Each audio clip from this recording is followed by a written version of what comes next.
मर्यादा पुरुषोत्तम हम सभी के आराध्य भगवान श्री रामचंद्र जी सपरिवार अयोध्या में विराज रहे हैं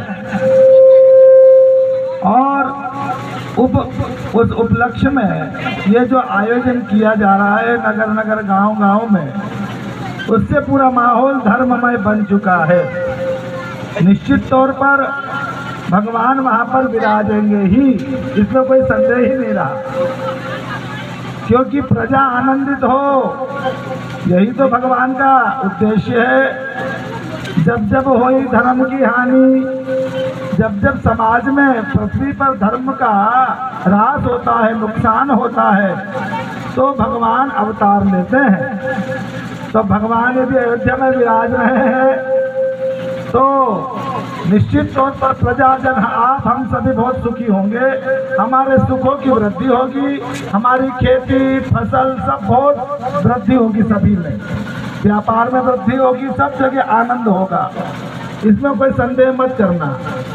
ये हो गई एक बात। अब दूसरी बात है कि अपनी बस्ती अपनी अयोध्या, तो भगवान श्री रामचंद्र जी के जो पुराना जीर्ण शीर्ण मंदिर हो चुका है, आप सभी ने अपने मकान दुकान तो बना लिए और सरकार ने भी सभी को आवास कुटी दे दी है। किसको मिली किसको नहीं मिली ये बात और है, लेकिन वहां से सबको मिल चुकी है। और भगवान मर्यादा पुरुषोत्तम श्री रामचंद्र जी का भव्य भवन आपके इस गांव में भी बनकर तैयार हो चुका है। अब उसमें भी समय के हिसाब से मुहूर्त निकलाना और अच्छा सा आयोजन करना, उसमें भी मिलजुल कर है ना। समाज में परस्पर प्रेम होना चाहिए, राजनीति हो या जाति वाली व्यवस्था हो, ये सब अपनी जगह है, पर परस्पर सद्भाव बना रहना चाहिए। ऐसा समाज में जो प्रतिष्ठित लोग हैं उनका ये दायित्व है कि समाज में कटुता नहीं हो, समाज में कटुता नहीं हो, समाज में प्रेम हो, क्योंकि राम ही केवल प्रेम प्यारा। भगवान को क्या प्रेम प्यारा है। तो आप सभी परस्पर प्रेम सद्भाव से रहे और बहुत अच्छा आयोजन पूरे भारत में जगह जगह हो रहे हैं। और 10 फरवरी से 19 फरवरी तक कन्नौज नगर में जोड़ नदी पर एक विशाल यज्ञ हो रहा है। आप सभी को पता होगा, ऐसा यज्ञ आज से 70 साल पहले बलैया बाबा और मनहरानंद बाबा के सानिध्य में हुआ था। ऐसा जो बुजुर्ग लोग होंगे उनको पता होगा, हम लोगों का तो जन्म भी हुआ था। तो ऐसा 70 वर्ष बाद पुनः एक विशाल आयोजन यज्ञ वहाँ पर हो रहा है। और सौभाग्य, आपके गांव का सौभाग्य है कि यहीं के हमारे कमल भैया, सुरेश भैया और भी सभी अर्जुन भैया हैं और हमारे 2-4 और ऐसे भक्त हैं जो प्रतिदिन महीने भर से उसकी यज्ञशाला बना रहे हैं और भी छोटी मोटी सेवा में दिन रात लगे हुए हैं, घर परिवार का मोह छोड़कर लगे हुए हैं। तो नाम ही शेर गुना है, यहाँ के आप सब शेर हैं। तो कुछ शेर जो अभी यही हैं उनसे भी प्रार्थना है कि सभी शेर वहां आ जाएं और पूरे आयोजन में अपनी सेवा दें। और ये शेरनियां बैठी हुई हैं, है ना, तुम भी सब वहां पर आया करो। और उसकी कलश यात्रा है 10 फरवरी की।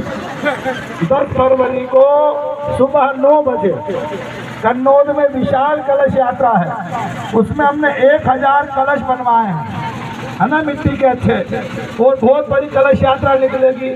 तो तुम सब भी उसमें आना और उसकी एक व्यवस्था बनाई है। तो आपके गांव की जो समझदार माता बहन है जो मोबाइल चलाती हो, उनके नंबर हमको सुरेश भैया को, कमल भैया को, या जो अपने केवल राम भैया है, जो भी आप सब है, हम तो देखो किनको जानते हैं किनको नहीं जानते।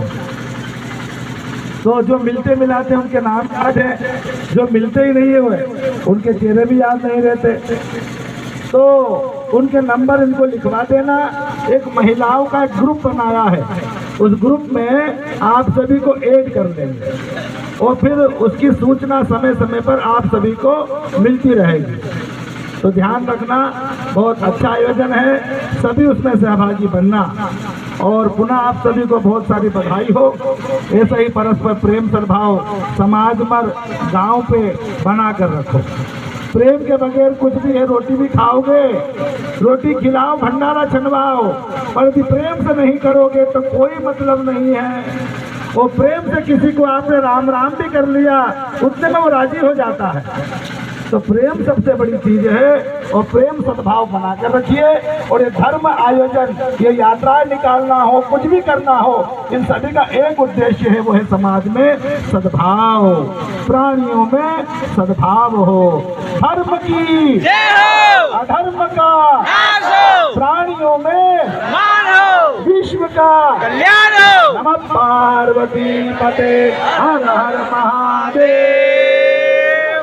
हाँ, तो आते रहना, सभी से आप सभी से प्रार्थना है, जिसको जैसा सब समय मिले सेवा भी दो।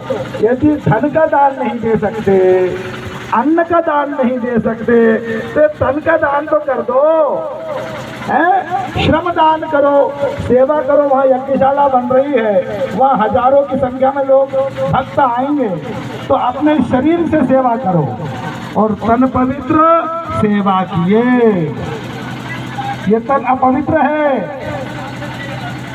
तो सेवा करने से तन पवित्र होता है। चलिए, सियावर रामचंद्र भगवान की जय। आप सभी